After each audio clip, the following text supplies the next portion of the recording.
The Death Mage Who Doesn't Want a Fourth Time. Chapter 72. The Man Who Wants a Fourth Time.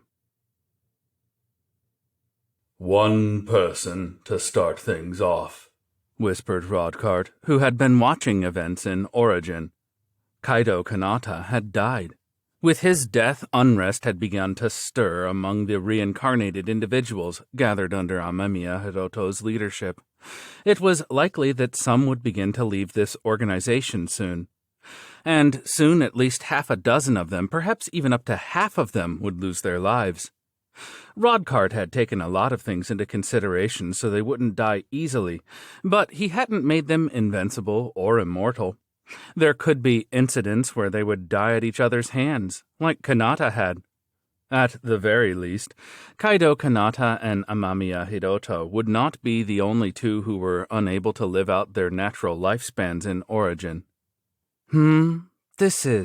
Shit, that damn Mari. She actually killed me, didn't she? Shouted Kanata, having appeared before Rodkart and regained his senses. Come to think of it, he was shouting when he came here too, Rodkart remembered. "Hey, God," said Kanata, calling out to Rodkart. "I'm begging you, give me one more chance. I hadn't even turned 30 yet. Wasn't that life just too short?" It seemed that Kaido Kanata was more rational. He was asking Rodkart to give him another life. Rodkart thought that Kanata's 2 lives of over 40 years when combined wasn't that short, however. There were those who died immediately after birth, or even before birth, after all. And it was almost certain there was no small number of people under the age of 30 who had been killed by Kanata himself in Origin, including the terrorists he had killed right before his own death. "Please, I'll do anything," Kanata begged. "That cannot be done. It has already been decided that I will have you live a 3rd life," Rodkart told him as he instantaneously communicated knowledge about the world of Lambda and the circumstances requiring people to be reborn there, just as he had done with Vandaloo. Kanata stiffened in surprise for a moment, but then began speaking dejectedly. "God, I did ask you to give me another chance, but can't you give me one in some other world?" he asked. "Do you not like Lambda? It is a world of swords and magic that you all love so much. There are even dragons." "No, there's no way I'd take a liking to a world officially recognized by a god to be an inferior world, is there?" said Kanata. "I've had enough of being extraordinary in origin and development of the world. I don't want to do something that difficult either." If you make use of your power, you should be able to live like royalty and nobles, and even acquire a harem," Rodkart told him. "Do you still feel that way, despite this?"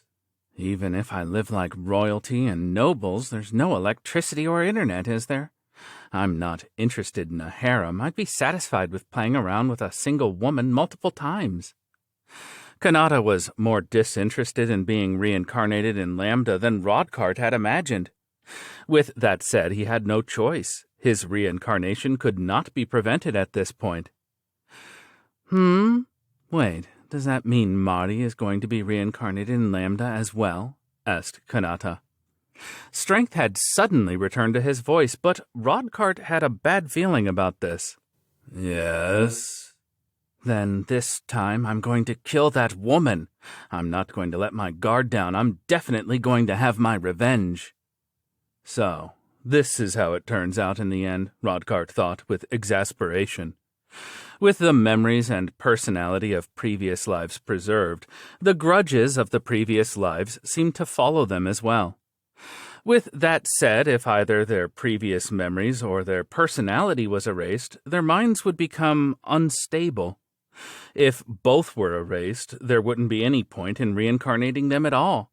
Something as skillful as only erasing the memories of the grudge was difficult for Rodkart to do. He was a specialist of the soul, not the mind. Although minds and souls are intimately connected, they are deceptively dissimilar.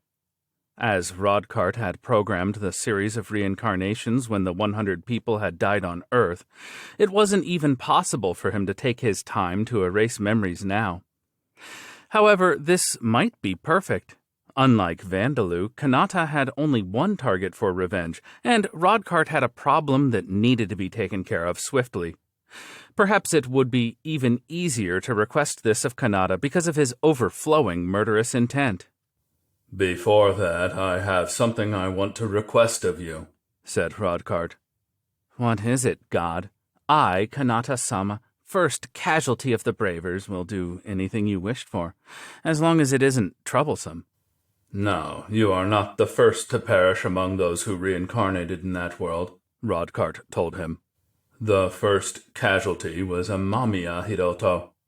Amamiya Hiroto, that guy? "No, not him. Not Ame, but Amamiya." There was a guy like that? This was the extent of Kaido Kanata's perception of Amamiya Hiroto. They had been in different classes in high school, and Amamiya Hiroto had always been alone, with as much presence as empty air. Kanata didn't remember him at all. Come to think of it, I did hear there were 2 people who declined to be reincarnated, and one of them had a similar name to Amamiya Hiroto. I think his woman had forgotten about it for a while. Naruse Narumi. As she had been popular in her class, even Kanata had remembered her, despite being in a different class. She had approached Amemiya thinking that it was the reincarnation of Amamiya, and they had apparently quarreled once they realized that it was a misunderstanding. But after various events, they had ended up together and gotten married. Remembering the beginning of their relationship, Kanata realized that Amamiya Hiroto was the guy with the similar name. "I will give you information regarding him," said Rodcart. No, I don't really want... Oh, that guy was the undead? God! Kanata shouted. "What is it?" No, not you. Receiving a direct stream of information from Rodcart once more, Kanata could not help but scream as he realized that the undead in origin, the only being in the world capable of using death attribute magic, was Amamiya Hiroto, and that he had already been reincarnated in Lambda. At this rate, wouldn't he be killed for revenge before he could take his own revenge? Cancel this reincarnation. There's no way I can win against a monster like that on my own, is there? Or at least wait until the others die and come to this place, said Kanata. That undead, Amamiya Hiroto, was such an abnormal being that Kanata had completely changed his views and taken back his words. First of all, Amamiya could permanently surround himself with barriers that nullified physical and magical energy, while still allowing him to attack from his side. It wouldn't be anything like the comics where a hole in the barrier would appear while he was attacking either. And he was even consistently releasing lethal poison, disease, and mold. It would be impossible to approach him without something like a spacesuit. If this was all, Kanata could penetrate these with his cheat-like ability, but in the laboratory in Origin, guards who had tried to run and gone mad and begun clawing their own eyeballs out while laughing, research assistants had turned into mummies instantaneously, and a female researcher who had begged for her life was eaten from the inside out by insect-like creatures. Amamiya Hiroto possessed numerous methods of attacking that were still unknown. Without knowing what needed to be penetrated, Kanata's ability would be useless. Amamiya Hiroto was a being that couldn't be described as anything other than a natural enemy to the living. Despite that, there were records that he had conducted a strange rescue mission where he kicked down the doors of the confined rooms of the other experimental subjects and destroyed the control devices that had been implanted into their bodies. Considering that he had acted like he wanted to be killed by the Bravers in the end, that undead might have still had some humanity left in him. Though this was accurate, it wasn't the complete truth either. That undead, like Kanata and the others, had been reincarnated from Earth. "I want you to kill Amamiya Hiroto, who calls himself Vandaloo in Lambda," said Rodcart. "I'm telling you, it's impossible," Kanata protested. "Currently, he is weaker than when he was an undead in Origin," Rodcart explained. "You should be able to defeat him, even on your own." Are you serious? Rodkart told Kanata everything he knew about Vandaloo.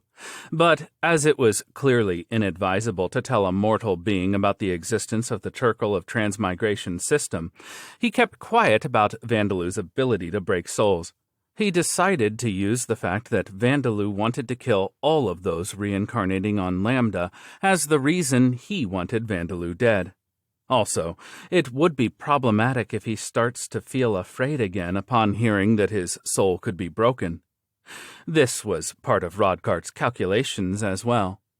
Kanata, on the other hand, after hearing the gist of the situation, though not the whole picture, began to think, is this guy an idiot? Regarding Rodkart. Instead of doing troublesome things like cursing Vandaloo and trying to drive him to suicide, why hadn't he tried to calm him down after he died in Origin? At the very least, that's what Kanata would have done. There should have been various other options, such as having Vandaloo reborn into a prosperous family, giving him proper cheat-like abilities this time, or offering him a harem like he had offered Kanata. In any case, Kanata understood the situation. He was not particularly enthusiastic about it, and he felt sympathy for Vandaloo. But at the same time, he thought that this was a chance for himself. Hey, I don't mind disposing of this Vandaloo, but only on 2 conditions, he told Rodkart. Conditions? Rodkart repeated. Isn't that obvious? I'm cleaning up after your mistakes, after all, said Kanata. I believe that this is also for your own protection as well, is it not? Rodkart pointed out.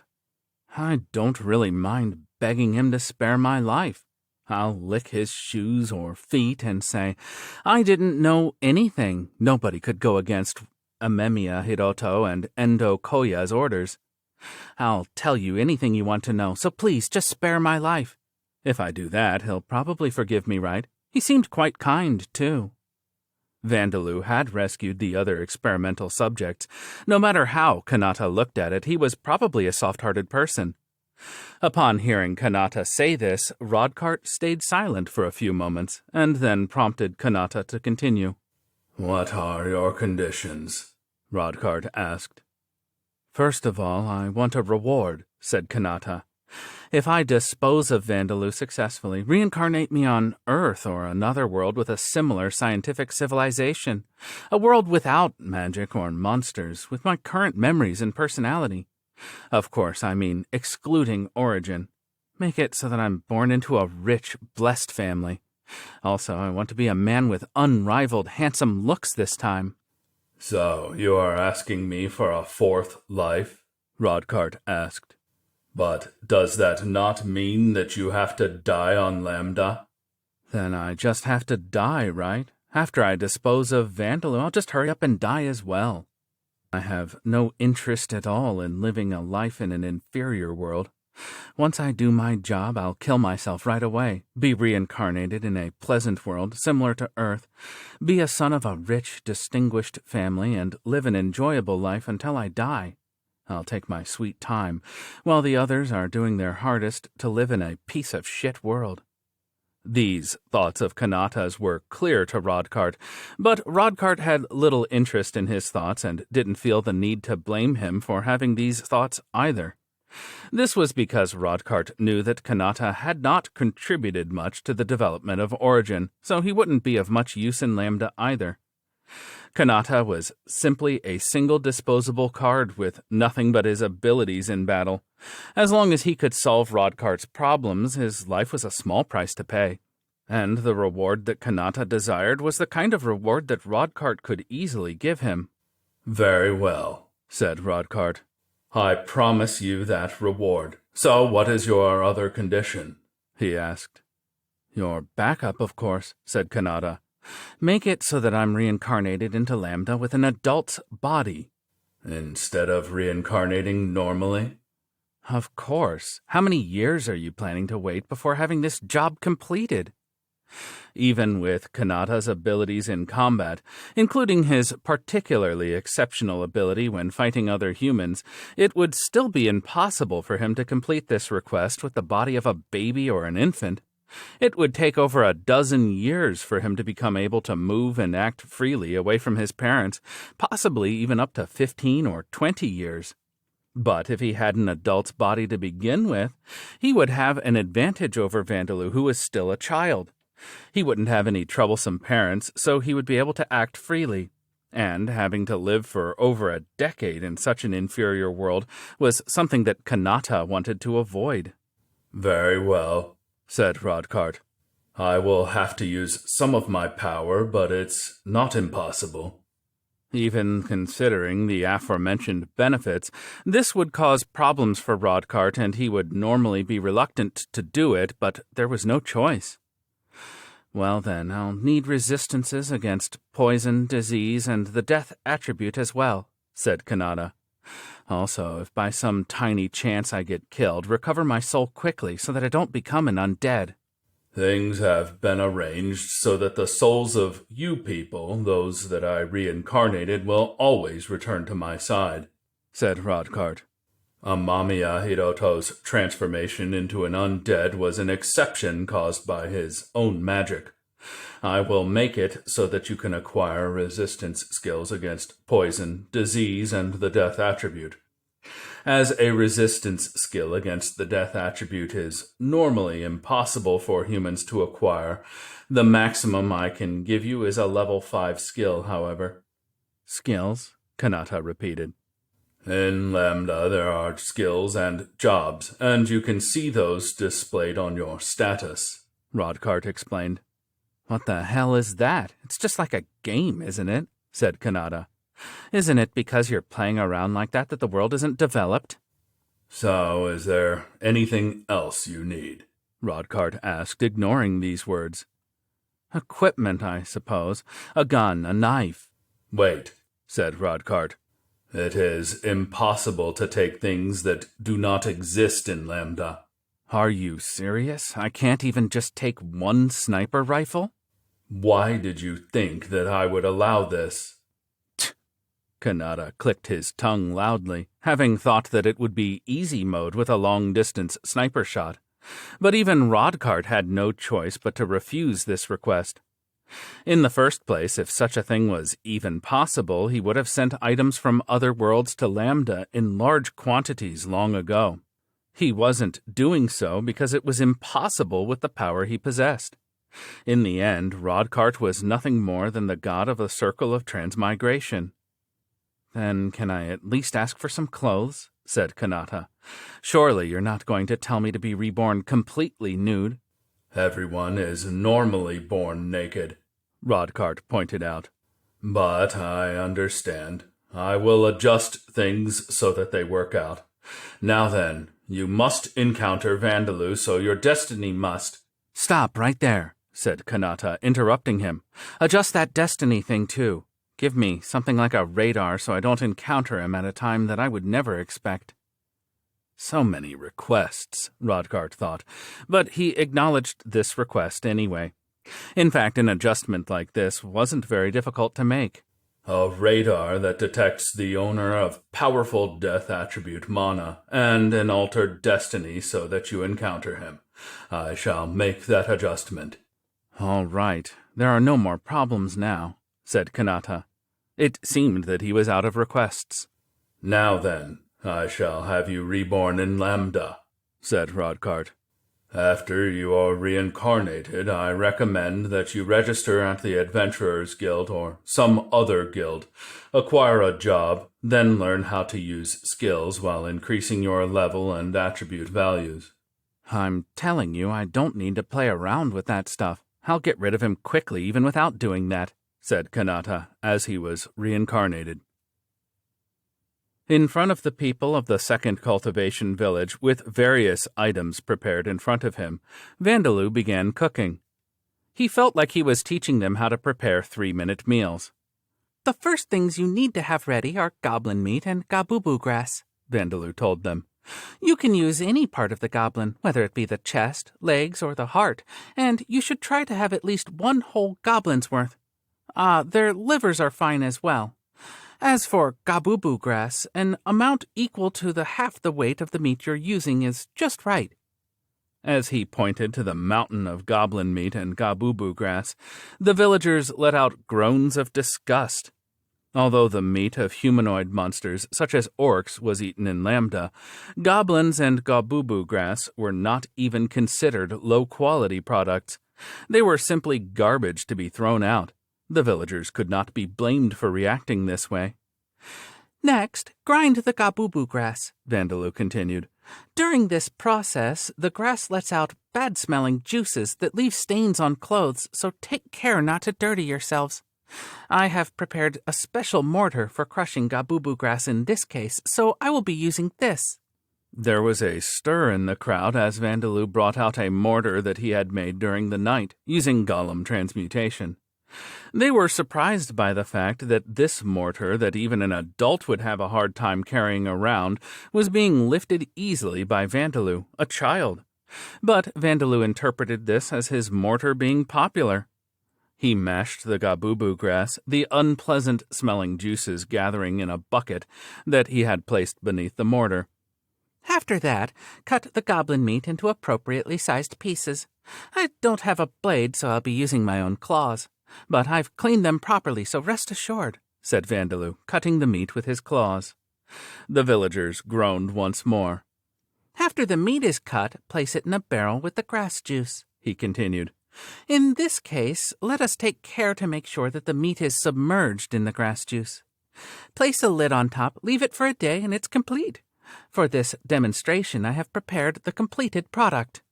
Huh? When did you do that? A perceptive villager asked. I used my familiar spirit powers to prepare it, Vandaloo replied. He couldn't tell the villagers that he had actually used the inanimate aging spell to turn it into a one-day-old state, so he deceived them forcibly. This is the finished gabu-gabu, he said. Please, go ahead and try some. He opened the barrel and placed some of its contents, which resembled purple meat, onto plates. Seeing this, the villagers instinctively took a step back. This was the normal reaction for anyone being told to eat purple meat. Is this really edible? The village chief asked. Of course, Vandaloo said. Shall we eat it together? No. Itatekimasu. The village chief took a piece of gabu-gabu and shut his eyes tightly as he bit into it. But as he continued chewing several times, his frowned eyebrows began to relax. This is not delicious, but it's not unpleasant, and there's no stink, he commented. Hearing the village chief say this, the villagers timidly placed the gabu-gabu into their mouths. Indeed, it's as Oyaji Dono says, this flavor is not inedible. No, isn't this much better than the tree bark dango and grass soup that we ate during the winter? You're right. This is much more delicious than those. They've had some crazy diets in the past. Hearing the villagers say that the gabu-gabu wasn't bad and that it was actually delicious, Vandaloo felt sympathy for them from the bottom of his heart. But the substitute meals that they had eaten during the winters with poor harvests, the nutrient-devoid things that had been eaten to stave off their hunger, were indeed far more unpleasant tasting than gabu-gabu. Yeah, it tastes far better than eating goblin meat as it is, said a villager who, in his hunger, had apparently eaten the meat of a goblin he had exterminated before. Struggling with poor harvests, these people had really barely managed to survive. If a slave trader had visited this village, they might have even sold their children to avoid letting them starve to death. It was at this point that Vandaloo had come and taught them how to make preserved food from goblin meat, which they normally had no choice but to throw away, and gabubu grass. As it did contain meat, it should provide far greater nutrition than tree bark. There was no way that the villagers would not be happy about this. If you just build a shrine to Vita now, I'll throw in 20 mortars and wooden barrels, as well as salt that will improve the taste if you apply it before submerging the goblin meat in the grass juice, said Vandaloo. What do you say? Gladly, we shall devote ourselves to Vita, a villager exclaimed. Now you don't have to go as far as devoting yourselves, Vandaloo began. To think that you would even give us precious salt! Truly, thank you very much, said another villager. One villager was in tears. I held myself back from building a shrine because of the Lord and Priest Sama, but I have still been praying for a long time. My prayers really did reach Vida-sama." Out of sympathy, Vandaloo had gone and taken out the salt that he had brought from Talosheim to use to pay toll fees. There was still rock salt available there, and he had already acquired coins from the bandits, so it probably wouldn't be a problem, however. Incidentally, Vandaloo had asked the villagers about this, having felt curious about their worth, and apparently in the Sauron Duchy, Vida's religion had been more prominent than Alda's. When he looked at the people of the cultivation villages, he had seen more humans than any other race, and there had been no dark elves. But there was quite a number of beast people and titans in the villages. However, in the Hartner Duchy that had welcomed them, most of the noblemen, including the Duke, were believers of Alda and his subordinate gods, and it was the Church of Alda that was flourishing in this duchy. The shrines that had been built by soldiers in the cultivation villages were shrines to Alda, and it was a priest of Alda, the one in the 7th cultivation village, who came to this area to preach. While it wasn't expressly forbidden, the people had felt pressure and decided not to build shrines to Vida and other gods as they had done in their lost homelands. I've learned another unpleasant truth. This weighed a little heavy on Vandaloo's mind, but what he was more anxious about was the first Princess Levia, who was supposed to have evacuated Talosheim, as well as the other refugees, including Borkus's daughter. Would they still be living in this duchy where the religion of Alda had become so powerful? Or perhaps they had relocated to another duchy? It would be best to quickly head to the city and investigate. I'm worried about these cultivation villages, but I suppose I'll station lemures around them. Also, I'll bury some stone golems nearby. If I carve Vida's holy symbol on their chests, the villagers will think them as allies, I guess. This would probably be fine. "I've finally caught up to you." After Vandaloo had spent several days mass-producing lemures and deploying them to every village, Kasim's party and the priest approached him with haste. They had been in the 7th cultivation village. What were they doing in the 2nd cultivation village now? I hadn't thought that you'd be going around every cultivation village, said Kasim. Come back. Everyone's been worried about you, said Fester. The day after you took Kine and flew off, we headed to the 5th cultivation village, Kasim told him. Was their friend who had come from the Sauron Duchy like them safe? What about the person who had saved their lives? Kasim's party and the priest, the 4 of them, had hurried to the 5th cultivation village to find out. What they had found out was Kine and the other villagers discussing where in the village a shrine to Vida should be constructed. After that, we heard that you'd flown off to another cultivation village and chased you. Seriously, who the heck are you? You're too incredible, said Kasim. That's right. We'd been worried that you and Kine might have fallen down somewhere along the way, but in the end it turned out that you'd gone around to all of the cultivation villages, said Fester. And you did incredible deeds to save people in all of the villages, said Zeno. We were wondering if we were chasing a saint or something, right, Priest Sama? You are absolutely right, the priest agreed.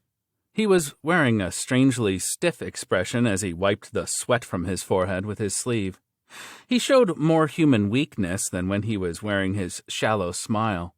The day before yesterday I said that we should strive to do good deeds together, but perhaps I should be the one asking you for teachings, he said.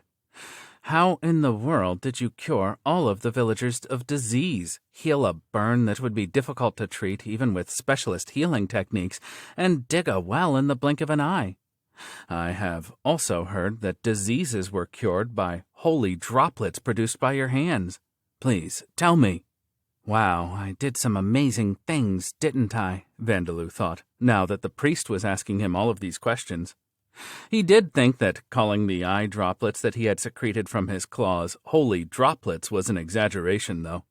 But how should he respond? He couldn't imagine that he could fool the priest by telling him that it was a power of a familiar spirit, but he had no intention of telling him the truth either. Vandaloo decided to tell one part of the truth but keep the rest as a secret. I possess a few special skills, he replied. The priest and Cassim opened their eyes wide.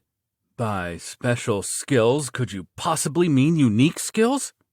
In this world, there are unique skills, such as Vandalu's Godslayer skill.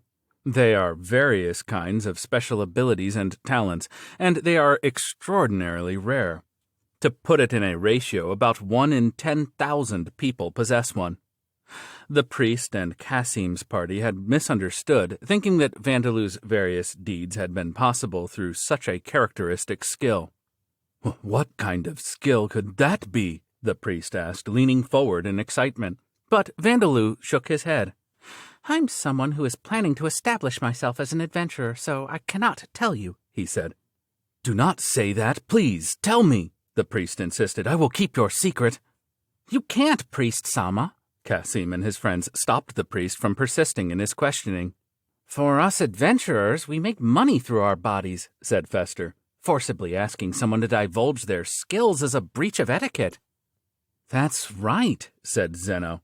"I understand that you're curious, but trying to force Vandalu to tell you his skills after he saved everyone goes against our morals." Indeed, as they said, the information displayed on an adventurer's status is that adventurer's weakness as well as his strength. If the adventurer himself is unwilling to divulge that information himself, trying to force it out of him is equivalent to saying, "Tell me your weaknesses." As Vandalu had declared that he would become an adventurer in the future, this applied to him as well. "That is true. My apologies," the priest said. Being held back by Cassim and his friends, he reluctantly stepped back. "Not at all. It's fine as long as you understand," said Vandalu. "But if you are capable of such things, I believe that there are many paths of employment to take without having to become an adventurer," said the priest. Why could Vandalu see a strange look of ruefulness on the priest's face? He doubted that a traveling priest would have the connections to mediate offers with employers. "That might be true, but I'm still inexperienced," said Vandalu. "Even if I were to enter employment, I want to do it first, after becoming an adventurer, expanding my horizons and gaining experience." If he were employed by some noble family or merchant, he would become a vassal or servant, and it would become difficult to attain his court rank. Also, he wouldn't be able to quit easily if things became inconvenient either. He wanted to avoid this. "I see. Expanding your horizons is indeed important," the priest agreed. "Despite your youth, you have considered this." "Yeah, at the very least, he's going to do a lot more thinking about his future than Fester," said Cassim. "Why are you suddenly mentioning me?" Fester protested. Having settled things without having to lie, as his death attribute magic was indeed a skill, Vandalu accompanied Cassim and the others back to the 7th cultivation village in a good mood. Suddenly feeling the sensation of having a physical body with no prior warning, Kaido Kanata felt a deep sense of satisfaction and excitement. He felt great strength filling the limbs that had previously been powerless, as if he had been in a dream, and he could feel his own heartbeat deep in his chest, full of life. "I did it!" he shouted as he opened his eyes, but a moment later he let out a scream. "I'm naked after all!"